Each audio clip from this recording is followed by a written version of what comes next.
This is 3.5 part 3. And for this last part of the section, we're going to learn to what we call expand or multiply binomials. And we're going to be working basically backwards. You're told that you have a rectangle. It's an x plus 4 by an x plus 2. So let's draw what that original trinomial was. Well, he would have to have an x squared here so that you could walk a distance x. If he has plus 4, then he has that on one side, plus 2, x plus 2 down there, and then he would have to have all of those at the bottom to fill in. And the question is, what was the original trinomial? Well, the original trinomial is all of these guys together. So what did we have? We had an x squared plus a 6x plus an 8.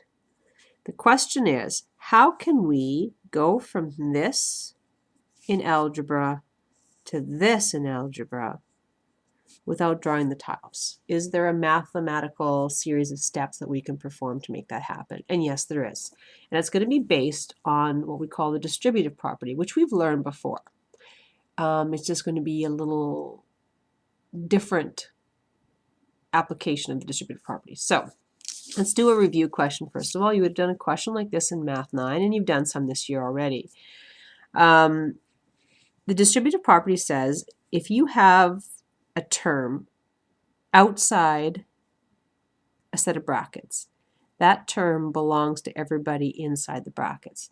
And it belongs to everybody inside the brackets by multiplying them. So this x has to be given to this x and to this minus 3. Now how are we going to make that happen? I'm going to write down this x, and I'm going to give him to this x. This guy was in brackets, so I'm going to keep him brackets. Now, how you deal with the signs is up to you. Technically, this is a plus x, right? So I'm going to give this plus x to this minus 3. And he's going to look like that. Multiplying that out, x times x is x squared. And, by the way, how do we know x times x is x squared? Well, if I go backwards, what is an x, a length times a width of x times x? It equals its name, which is x squared. So this is x squared, and minus 3 times x is negative 3x. Now, we're going to be dealing with a situation where we don't just have a single x outside our brackets. We're going to be given a set of brackets that have a binomial in front of it. That entire binomial needs to be passed out to everybody. So let's just zoom that up here. So what we're going to have to do is we are going to have to give this x to this guy and this guy, but we're also going to have to give this 4 to this guy and this guy. So we're going to pass out this x to this guy and this guy, and this 4 to this guy and this guy. So what does that look like? Well, let's first of all give this x, who's a plus x, to this x here. Let's put a little plus sign in front of that. So plus x times x, and then we're going to give this plus x to this 2. And now who we're going to deal with? We've passed the x out to everybody. Now we're ready to pass this plus 4 out to him and him. So let's pass a plus 4 out to this x. And let's pass a plus 4 out to this 2. And then your job is to just simplify each of our little 4 groups that we now have. A plus x times x is just an x squared.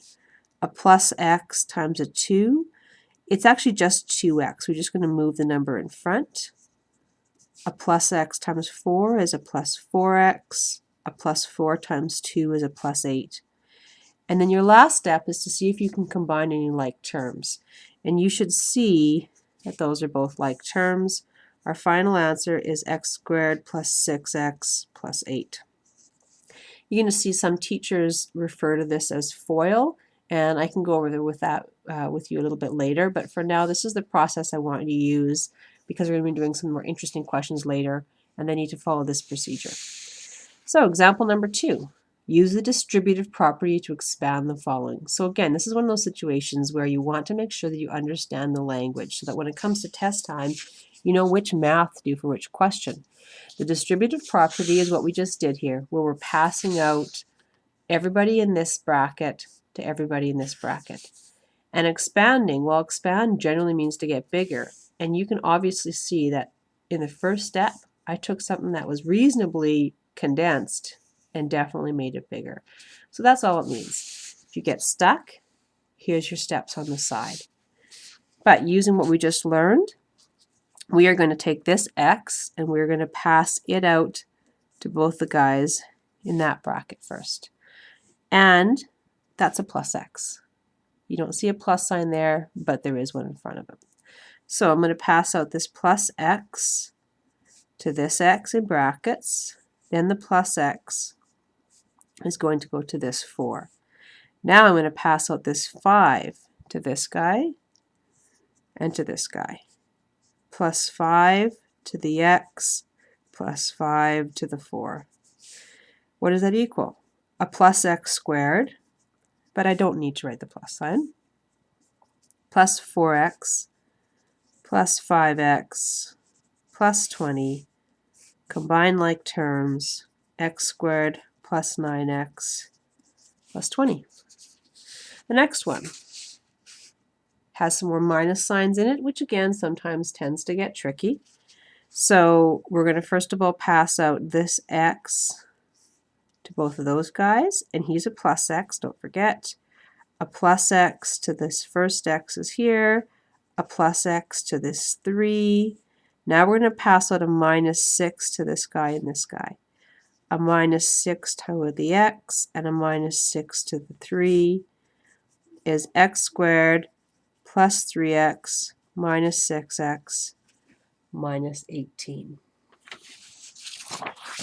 Turn page.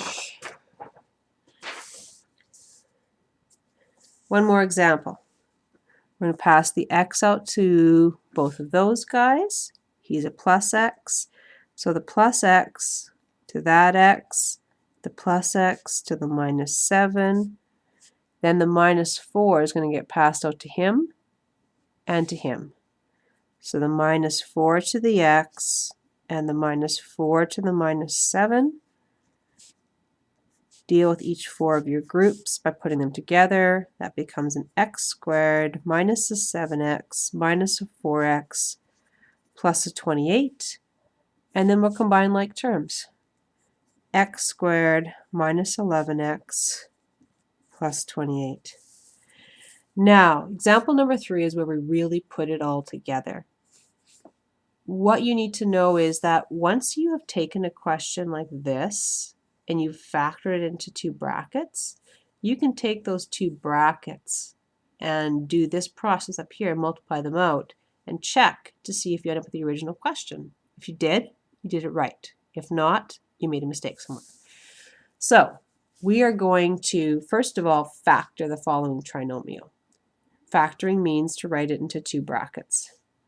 And then check your answer by expanding. We're going to take those 2 brackets and distribute it out and see if we turn back into this guy.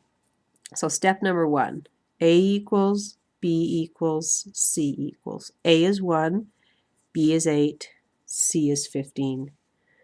We're looking for 2 numbers that multiply to give us C, and the same 2 numbers that add to give us B. 15, 15 and 1, and 5 and 3. Well, 5 and 3 seems to work nice, so I put that down. That's a plus 5 and a plus 3. That means that x squared plus 8x plus 15 turns into x plus 5 and x plus 3. Now, our check. Our check is to take x plus 5 and x plus 3 and expand it out and see if we end up with our original question. I'm going to pass this x out to him and him. And I'm going to end up with an x, this is a plus x, right?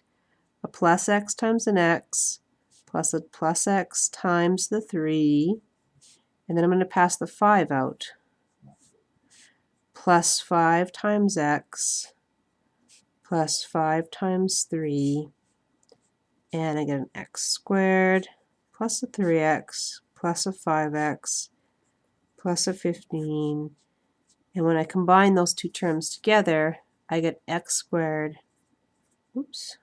plus 8x plus 15. Was that my original question? Yes, it was, which means I did it correctly. You should stop for a second, pause the video, do this last question, and see if you can get it right on your own.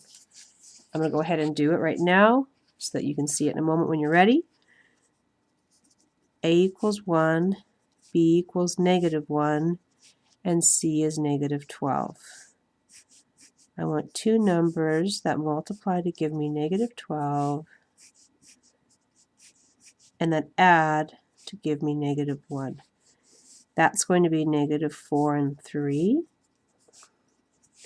And that means that our original question, that's a minus, factors into x minus 4 and x plus 3. My check. My check is to take x plus 4, gosh, my signs are bad today, x minus 4 times x plus 3, and to multiply it out. That's a minus sign. Pass out the x to both those guys. X times x plus x times 3 minus 4 times the x minus 4 times the 3, and you get x squared plus 3x minus 4x minus 12 is x squared minus x minus 12, which is my original question.